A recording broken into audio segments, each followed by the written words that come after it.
नमस्कार, good evening. आप देख रहे हैं हिस्ट्री की जो सीरीज चलाई जा रही है यूपीएससी 2025 को टारगेट में रखकर। तो उस कड़ी में जो पहला प्रश्न है उसको देखते हैं कि बक्सर की लड़ाई के बाद हस्ताक्षरित इलाहाबाद की संधि के बारे में निम्नलिखित कथनों पर विचार कीजिए। तो इलाहाबाद की संधि के बारे में बात है, बक्सर के युद्ध के बाद जो साइन की जाती है। तो पहला कथन जो है, कंपनी को मुगल सम्राट से बंगाल, बिहार और उड़ीसा की दीवानी हमेशा के लिए प्राप्त हुई। तो क्या हमेशा के लिए प्राप्त हुई थी या वहां पर कोई क्लॉज था, उसको देखेंगे। तो इन परप्यूचिटी फ्रॉम द मुगल एम्परर। तो कथन 2, कंपनी ने मुगल सम्राट को 26 लाख प्रति माह का भुगतान करने पर सहमति व्यक्त की। तो जो स्टेटमेंट दूसरी है वो कह रही है कि मुगल बादशाह को 26 लाख रुपए प्रति महीना देने की उन्होंने सहमति जाहिर की। तो देखना पड़ेगा कि क्या सही है, कौन सी गलत है, क्योंकि अब बक्सर का युद्ध बहुत इंपॉर्टेंट है। लेकिन अब उसमें से ये सवाल नहीं पूछा जाएगा जो सिंपल सवाल हुआ करते थे कि कौन सेना को लीड कर रहा था, कौन किधर से हारा। सिर्फ उसकी एक जानकारी होनी चाहिए, एक कहानी की तरह वो रह गया है। तो यहाँ पर अगर देखें तो उस समय बंगाल बहुत बड़ा हुआ करता था, उसमें बिहार का भी पार्ट था, बंगाल था पूरा जो आज का बांग्लादेश है वो भी मिलाकर, और उड़ीसा का भी काफ़ी सारा हिस्सा उसमें हुआ करता था। तो असम का भी उसमें पार्ट था। तो बंगाल, बिहार, उड़ीसा ये तीनों उसमें हुआ करते थे। बहुत बड़ी एक प्रोविंस थी। तो प्लासी के युद्ध के बाद जब अंग्रेजों का एक तरीके से जो नवाब हुआ करता था, मीर जाफर जिसको बनाया गया, जिसने धोखा दिया था नवाब सिराजुद्दौला को, उससे नजराने वगैरह लेने लगे। एक लिमिट होती है नवाब की भी देने की, उसको काम नहीं करने दिया जाता था। फिर उसकी जगह पर बनाया गया मीर कासिम को। अपने फ़ायदे के लिए वहाँ पर नवाब लड़ते थे, अपने फ़ायदे के लिए अंग्रेज वहाँ पर उनकी मदद करते थे। तो जब मीर कासिम को बनाया गया तो कहा जाता है कि वो एक अच्छा एडमिनिस्ट्रेटर था। वो चाहता था कि जो बंगाल प्रोविंस है वो दोबारा से डेवलप कर जाए, इसलिए उसने बहुत सारे कदम उठाए। उसने अपनी कैपिटल मुर्शिदाबाद से शिफ्ट करके मुंगेर ले गया ताकि अंग्रेजों से दूर हो सके, कलकत्ता से। लेकिन उसके बावजूद भी जो एक मेन इशू था वो था व्यापार, खास करके प्राइवेट व्यापार। जो अंग्रेज कंपनी, ईस्ट इंडिया कंपनी के जो आम लोग थे, जो आम सर्वेंट थे, वो करते थे प्राइवेट तौर पर। कंपनी को तो छूट मिली हुई थी कि ड्यूटी ना देने की। फरुख्स जो सियार था, जो मुगल एम्परर 1717 में, उसने फरमान जारी किया था कि आप कोई भी इनलैंड ड्यूटी नहीं दोगे।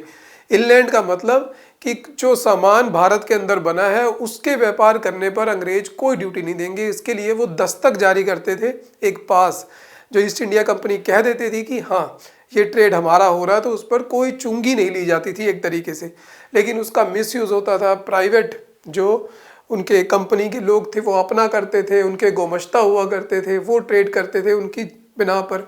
और तो और जो बाकी भारतीय मर्चेंट थे वो भी ड्यूटी फ्री के चक्कर में अपना बिजनेस अंग्रेजों के प्राइवेट लोगों द्वारा करवाने लग गए। इससे स्टेट को बहुत अधिक नुकसान हो रहा था। यही मेन इशू था जो मीर कासिम और अंग्रेजी कंपनी में जाकर बनता है। मीर कासिम ने गुस्से में आकर उसने कहा कि ठीक है, फिर मैं किसी को भी ड्यूटी नहीं लूँगा। उसने कहा कि ड्यूटी फ्री, हमारे यहाँ व्यापार करना है तो ड्यूटी फ्री। जैसे अब ट्रंप उल्टी बार बार ड्यूटी लगा रहे हैं कि तुमसे इंपोर्ट करेंगे तो ड्यूटी लेंगे, इन्होंने कहा जो अंदरूनी ड्यूटी है वो सारी फ्री है, सबके लिए फ्री है, सारी कंपनियां बराबर आ गई वहाँ पर। यही बात खटकी और इसी के लिए होता है बक्सर का युद्ध। तो ये उसके पीछे की कहानी थी।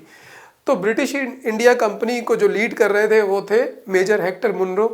मुगल एम्पायर, क्योंकि एक तरफ ब्रिटिश इंडिया कंपनी थी और बक्सर के युद्ध में एक तरफ तीनों थे, इससे बड़ा युद्ध नहीं हो सकता था। मुगल एम्पायर की पूरी लगभग सेना, एम्परर थे शाह आलम द्वितीय, नवाब ऑफ बंगाल मीर कासिम और नवाब ऑफ अवध नवाब सुजाउद्दौला, तीनों की कंबाइंड सेना मिलती है और एक ही दिन युद्ध चलता है।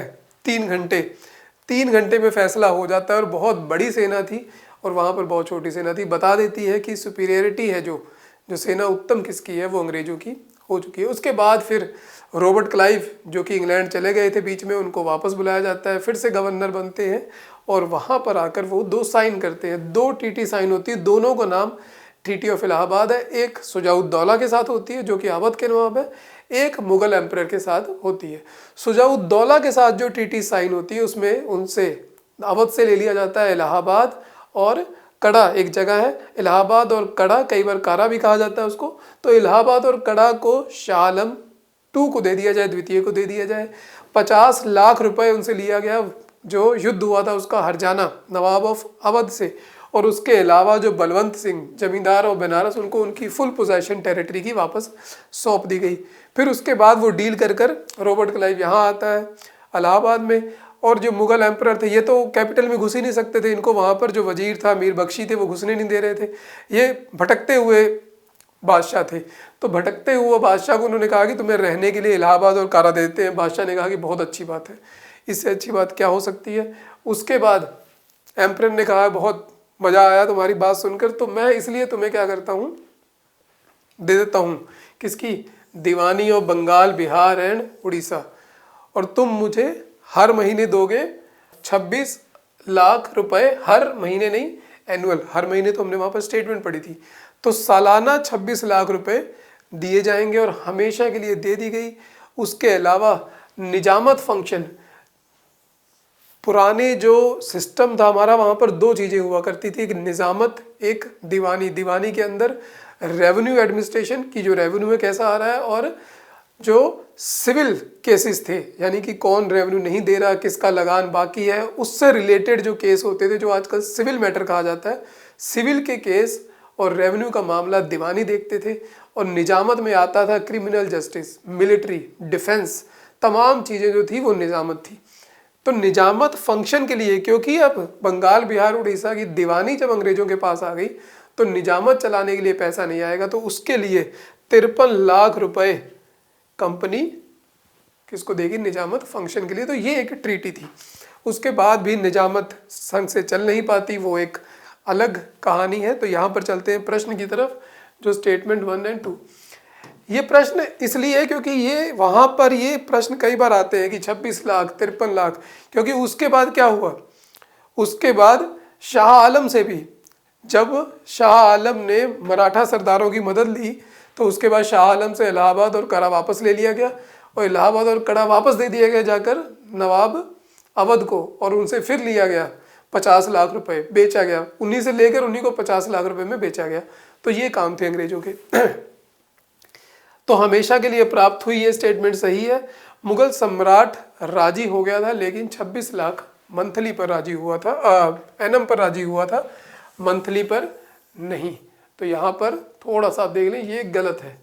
तो इसीलिए जानबूझ के 26 लाख वाले को लिया गया, क्योंकि यहाँ पर कई बार कन्फ्यूजन रहती है। तो यहाँ पर स्टेटमेंट एक ही सही है, दूसरी गलत है। कथन एक सही है किंतु कथन 2 सही नहीं है। तो यहाँ पर हो गया सी आंसर। तो चलिए बढ़ते हैं अगले प्रश्न की तरफ, जो कि इसी दौर का है। इस दौर का टॉपिक ज़्यादा डिफिकल्ट है। नेशनल मूवमेंट के टाइम तो आसानी से याद हो जाता है, यहाँ पर बहुत कन्फ्यूज़न है, लगातार युद्ध हो रहे हैं और बहुत सारा कुछ हो रहा है। तो अंग्रेजी और फ्रांसीसी के बीच वर्चस्व की संघर्ष के कारण 18वीं शताब्दी के मध्य में भारतीय उपमहाद्वीप में 3 कर्नाटक युद्ध हुए। अब देखिए यूपीएससी ऐसे ही करता है, जो आपको पता है वो पहले ही पूछ देगा कि 3 कर्नाटक युद्ध हुए अंग्रेजों और फ्रांसीसी के बीच में, उसने स्टेटमेंट ही दे दी, हम यही याद करके जाते हैं। गलत विकल्प का चयन कीजिए। तो यहाँ पर जो नीचे गलत विकल्प है उसको चयन करना है। तो डुप्ले फ्रांसीसी गवर्नर थे, लिखा डुप्लेक्स जाता है इस तरीके से, लेकिन फ्रांस में उसे कहा डुप्ले जाता है, प्रोनाउंस डुप्ले कहा जाता है। डुप्ले फ्रांसीसी गवर्नर था। कर्नाटक पश्चिमी तट पर एक जगह है। ईस्ट इंडिया कंपनी ने आखिरकार युद्ध जीत लिया। पेरिस की संधि 1763 ने युद्ध को समाप्त कर दिया, यानी कि जो पूरा जो इनका संघर्ष था वो इस संधि के द्वारा समाप्त हो गया। ये सारी स्टेटमेंट है, देख लेते हैं पूरे जो तीनों युद्ध थे वो किस तरीके से चले हैं।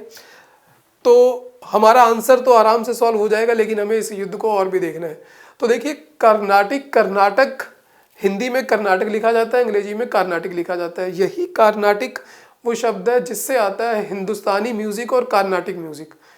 तो कार्नाटिक म्यूजिक का मतलब भी है कि दक्षिण भारत का संगीत, और हिंदुस्तानी म्यूजिक का मतलब है जो उत्तर भारत का संगीत है, जिसमें कि एक तरीके से कहें सामासिक संस्कृति वाले गुण है। और कार्नाटिक म्यूजिक जो है वो ओरिजिनल, जो एक तरीके से कहा जाता है वो संगीत है। तो कार्नाटिक जो एरिया है वो एरिया कोरोमंडल कोस्ट पे है, जो एक तरीके से कहा जाता है। कोरो भी शब्द लिया गया है, वो चोल से लिया गया है, तो चोलोमंडल से वो धीरे धीरे अंग्रेजों ने उसको कोरोमंडल कोस्ट कर दिया। तो कर्नाटिक वो सारा एरिया है जो तमिलनाडु का है, और ऊपर आंध्रा तेलंगाना तक पहुंचता है। तो यहाँ पर ये वाला एरिया कर्नाटक है। कर्नाटक जो स्टेट है वो डिफरेंट है टोटली, क्योंकि हिंदी में कर्नाटक लिखा जाता है तो कन्फ्यूज़न रहती है। कर्नाटक युद्ध के लिए हुआ था तो कर्नाटक इस तरफ है, तो यहाँ पर ईस्टर्न कोस्ट पे है। उसके बाद चलते हैं जो पहला कर्नाटक वॉर होता है। अब इन दोनों अंग्रेजों और फ्रांस के बीच में क्या हो रहा था, दोनों में एक राइवलरी हो रही थी।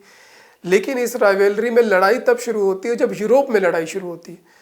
तो यहाँ पर पहला कर्नाटक वॉर और तीसरा कर्नाटक वॉर दोनों शुरू होते हैं जब वहाँ पर यूरोप में इनके ऊपर इशू बनता है। पहला युद्ध शुरू होता है ऑस्ट्रियन सक्सेशन वॉर, ऑस्ट्रिया की गद्दी की जब लड़ाई होती है तो वो लड़ाई घूम फिर कर भारत में पहुँचती है। और तीसरा जब युद्ध शुरू होता है तो 7 साल का युद्ध जिसे कहता है 7 ईयर वॉर, तो वहाँ पर वो शुरू होता है तो भारत पहुँचता है। और दोनों युद्धों का पहले और तीसरे का अंत भी वहीं की ट्रीटी के साथ होता है। लेकिन दूसरा युद्ध यहाँ पर लड़ा गया डेलिबरेटली अपनी पावर को एक दूसरे से ऊपर दिखाने के लिए।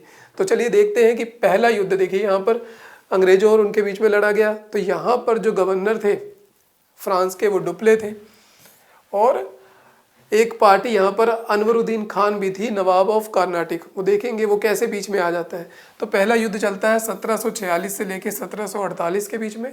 टोटल जो पीरियड रहता है वो 1746 से लेकर 1763 के बीच में। तो war of succession, Australian succession के कारण यहाँ पर होता है। इस वक्त तक डुप्ले की आर्मी ठीक ठाक थी, उसने काफ़ी इकट्ठा कर लिया था और लगभग उसने वहाँ पर शुरुआत में अंग्रेज़ों को हराया। उसने जाकर मद्रास पे कब्जा किया और मद्रास पे कब्जा इतनी तेज़ी से था कि वहाँ पर सबको गिरफ्तार कर लिया गया। और गिरफ्तार होने वाले व्यक्ति में एक मशहूर आदमी जिसके बारे में हमने अभी डिस्कस किया, रॉबर्ट क्लाइव भी थे।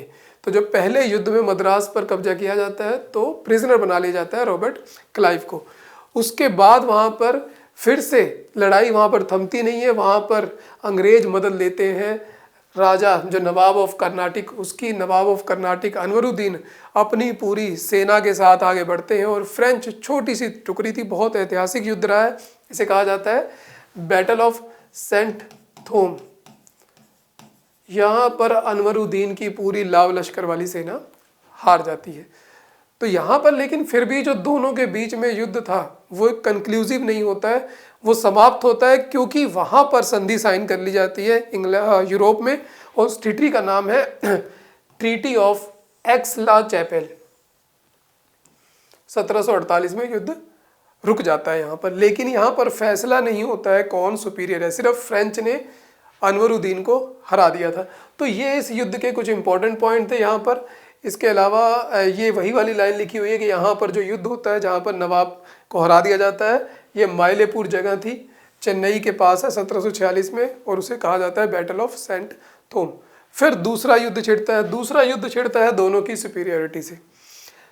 हैदराबाद के नवाब चले जाते हैं, गुजर जाते हैं, तो उनका बेटा नसीर जंग गद्दी पे बैठता है। लेकिन निजाम का जो पोता था, पोता कह सकते हैं, और नसीर जंग का भतीजा, वो भी क्लेमेंट हो जाता है मुजफ्फर जंग की, मुझे भी गद्दी पर बैठना है, मेरा हक ज़्यादा बनता है। और वहीं पर अनवरुद्दीन जो नवाब ऑफ कर्नाटक वो भी चल बसते हैं, और वहाँ पर भी डिस्प्यूट आ जाता है कि कौन बनेगा। चंदा साहब ने वहाँ पर डिस्प्यूट किया कि मैं बनूंगा, और उनका जो बेटा था मोहम्मद अली, उससे डिस्प्यूट किया। मोहम्मद अली चला गया अंग्रेज़ों के पास, चंदा साहब चले गए फ्रेंच के पास, मुजफ्फर जंग चला गया फ्रेंच के पास, नसीर जंग चला गया अंग्रेज़ों के पास। तो इस वजह से यहाँ पर इशू बनता है। शुरुआती समय में फ्रेंच जो है वो जीत जाते हैं, मुजफ्फर जंग को गद्दी पे बैठा देते हैं, चंदा साहब को गद्दी पे बैठा देते हैं।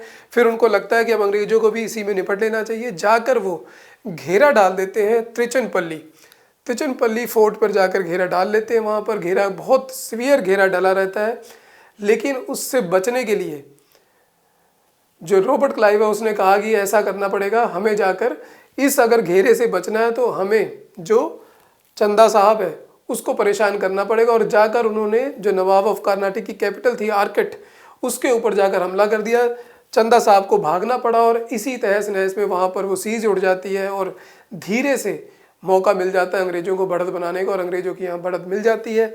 चंदा साहब मारा जाता है और उसी बीच में मुजफ्फर जंग को भी मार दिया जाता है और किसी और को नवाब बनाया जाता है। तो यहाँ पर जो वैल्यू थी वो अंग्रेज़ों की थोड़ी सी बढ़ जाती है और यहाँ पर बहुत एक तरीके से हार होती है फ्रेंच की। और ये ट्रीटी खत्म होती है ट्रीटी ऑफ पौंडीचेरी से 1754 में। तो यहाँ पर एक तरीके से इंग्लैंड की जो सुपीरियरिटी थी वो दिखने लगती है। तो ये दूसरा युद्ध था। तीसरा देखिए यहाँ पर ये चलता है 1749 से लेके 1754 तक।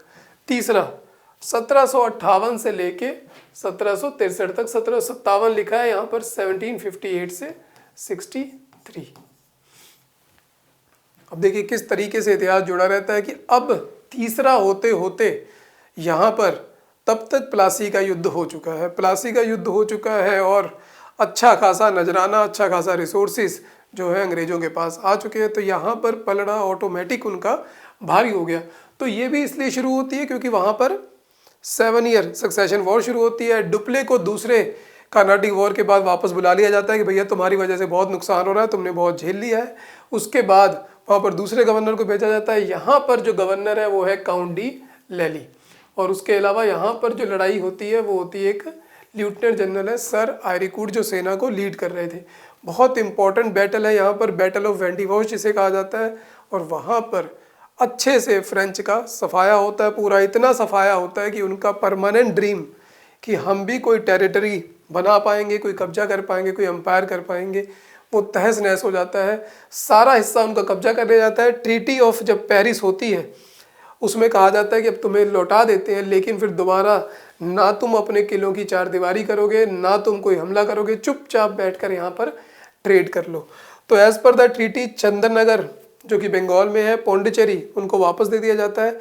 पर उनको मना कर दिया जाता है कि अब के बाद ये क्या करेंगे, फोर्टिफाई नहीं करेंगे अपने किलों को, ना ही वहाँ पर सेना रखेंगे, ओनली ट्रेडिंग एक्टिविटीज़ कर पाएंगे।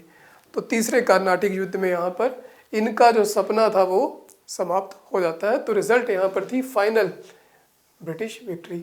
इसके बाद तो 63 के बाद फिर अंग्रेज पहुँचते हैं बक्सर में, वहाँ का हमने पढ़ ही लिया। तो इस तरीके से धीरे धीरे ये साम्राज्य की तरफ बढ़ते चले जाते हैं। तो क्वेश्चन को देख लेते हैं वहाँ पर हमारा।